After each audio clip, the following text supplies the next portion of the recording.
किन चीजों पर वोट देने की सोच रहे हैं?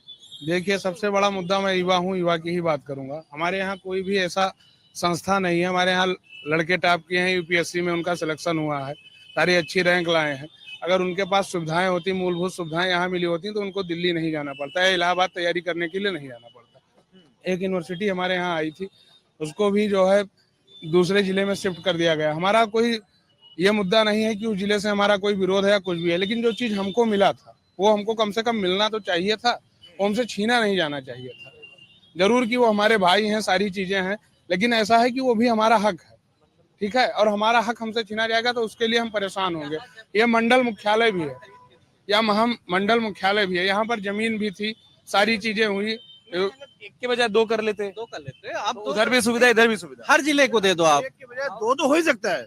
जब आप अगल बगल के जिले में एयरपोर्ट खोल सकते हैं, एयरपोर्ट खोल सकते हैं, 75 ट्रेनें नॉर्मल जो पैसेंजर जो लोकल आदमियों को लेके ढोती थी उसको बंद कर सकते हो। आप वंदे भारत को लेके ढकेल रहे हो, तो यूनिवर्सिटी दो नहीं कर सकते हो भैया, एक जगह दो कर दो। चर्चा को विराम देने से पहले एक लाइन कहूंगा, जो उन्होंने पहली लाइन कही थी उस पर खूब ताली आपने बजाई थी, वो कुछ फोटो वाली बात पर। क्यों जी, फोटो वाली पे क्या?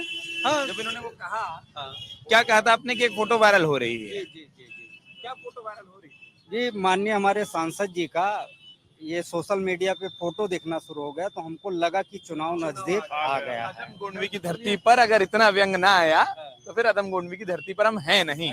इशारों में बड़ी आसानी से आपने समझा दिया, बता दिया कि कहना क्या चाह रहे हैं। चर्चा को विराम दूंगा, लेकिन पूरा दिन गोंडा में रहूंगा, लोगों से बात करूंगा। क्या जब चुनाव आवत है भात मांगो पुलाव आवत है। मतलब ऐसी लाइनें कम से कम गोंडा में आकर बहुत जरूरी होती है कि आपको सुनाई दे, समझ आए। लेकिन एक चीज जो मैं कह रहा था, मैं दिन भर गोंडा में रहूंगा, कोशिश करूंगा कि आप लोग के जरिए जिन मुद्दों की आप बात कर रहे हैं उनको जाने समझें, उन जमीनों पर जाएं, उन सारी चीजों को दिखाने की कोशिश करें, क्योंकि बिल्कुल एन चुनाव जब खौल जाता है ना, तब आने पर नुकसान ये होता है कि नारे बहुत सुनाई देते हैं, मुद्दे दब जाते हैं, इसलिए हम काफी पहले आए। जी जी। अपने यही गोंडा शहर से बगल आवास विकास है, इससे बगल एक ग्राम सभा है बूढ़ा देवर, मैं वहीं का निवासी हूँ।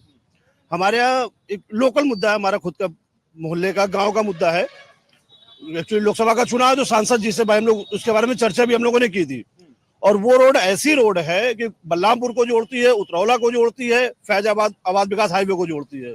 अगर हाईवे पे जाम है तो वो रोड सबके लिए मेन रोड बन जाती है। पिछले 8 सालों से उस रोड की स्थिति ये है कि घुटने घुटने तक पानी में और घुटने घुटने तक गड्ढे में लोग आते और जाते हैं। और इसके लिए हम लोगों ने सांसद जी से इसके बारे में बात की थी, मैं डायरेक्टली बोल रहा हूँ, सांसद जी से बात की थी। उसका एस्टिमेट बना था 87 लाख रुपए का उस रोड का, और सांसद जी की तरफ से या उनके प्रतिनिधि से उनको ऐसा फीडबैक मिला कि मैं आपसे बताऊंगा तो आप हैरान हो जाएंगे कि अगर 87 लाख रुपए मुझे एक ग्राम सभा में खर्च करना होगा तो वो 87 लाख रुपए में 9 ग्राम सभा में 10-10 लाख रुपए अगर खर्च कर दूंगा तो मेरी 10 ग्राम सभाएं मजबूत हो जाएंगी। मतलब उस एक ग्राम सभा की जो पब्लिक है वो किसी कर्म लायक नहीं है। अगर आप ये वीडियो YouTube पर देख रहे हैं तो हमारे चैनल को सब्सक्राइब करें और बेल आइकन को दबाना ना भूलें। अगर आप Facebook पर ये वीडियो देख रहे हैं तो हमारे पेज को लाइक करें।